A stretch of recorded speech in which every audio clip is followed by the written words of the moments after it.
किसान साथियों, आज हम जानेंगे गन्ने की फसल में डीएपी डालने का वैज्ञानिक समय क्या है। कब हमें गन्ने में डीएपी खाद का इस्तेमाल करना चाहिए, कब डालने से हमें ज़्यादा लाभ मिलेगा ताकि हमें अच्छा उत्पादन भी गन्ने में मिल जाए। क्योंकि हम खादों का इस्तेमाल इसीलिए करते हैं ताकि हमें पैदावार अच्छा मिले, हमारी फसल की ग्रोथ अच्छे से हो, पौधे में विकास अच्छे से हो। अब डीएपी में क्या होता है, नाइट्रोजन कुछ होता है, इसके साथ साथ फास्फोरस पाया जाता है। तो खासकर हम डीएपी का इस्तेमाल इसलिए करते हैं ताकि हमारे पौधे को फास्फोरस वाले तत्व की पूर्ति हो सके। तो बिना फास्फोरस के क्या होगा कि आपके पौधे में जड़ विकास नहीं होगा। फास्फोरस का जो मुख्य काम होता है वो होता है पौधे के जड़ों के विकास में सहायता करना, ताकि जब पौधे के जड़ों का विकास हो पाएगा तभी आपके पौधे में अच्छे से विकास हो पाएगा।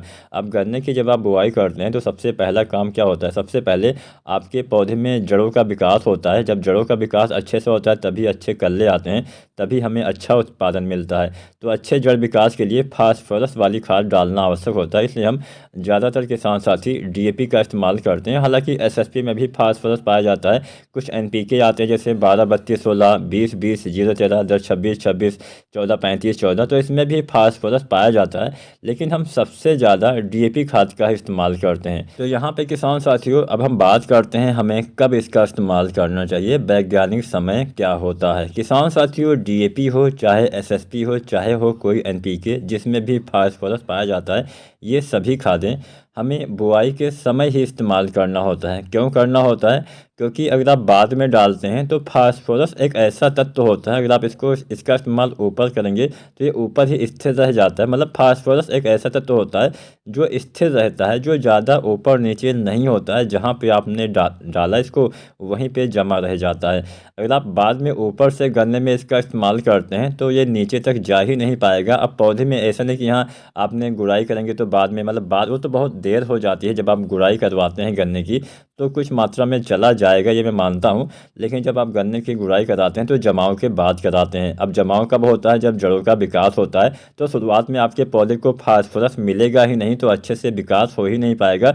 तो शुरुआती समय से ही आपके पौधे कमज़ोर रहेंगे, जिससे उसको आपके पौधे को ज़्यादा लाभ नहीं मिलेगा। तो अगर आप चाहते हैं कि डीएपी अच्छे से काम करें तो बाद में नहीं, आपको डीएपी जब आप गन्ने की फसल में गन्ने की बुआई करते हैं, नालियों में जब आप गन्ना डालते हैं ठीक उसी समय, यानी आपको डीएपी गन्ने की नालियों में इस्तेमाल करना है, तभी इसका आपको ज़्यादा लाभ मिल पाएगा। तो ये तो आपने जाना कि हाँ, किसी भी फसल में गन्ने की ही बात नहीं की जाती है, चाहे गन्ना हो चाहे धान हो चाहे गेहूँ हो।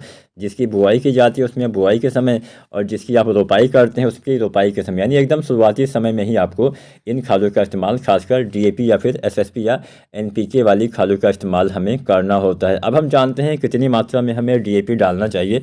तो डीएपी बुआई के समय 70 किलो आपको इस्तेमाल करना होता है। अब यहाँ पे जो हम खाद बता रहे हैं ये आपको 1 एकड़ में डालना है।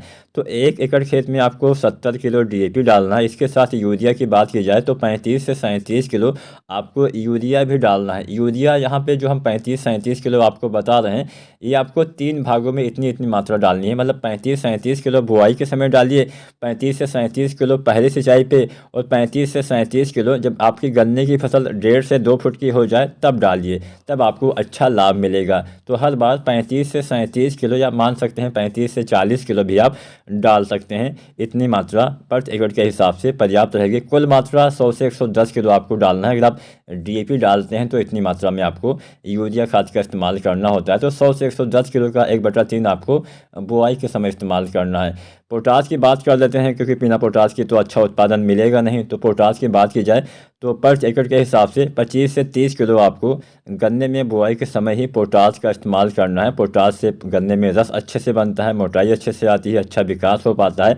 तो पोटास भी आपको किसान साथियों इस्तेमाल करना है।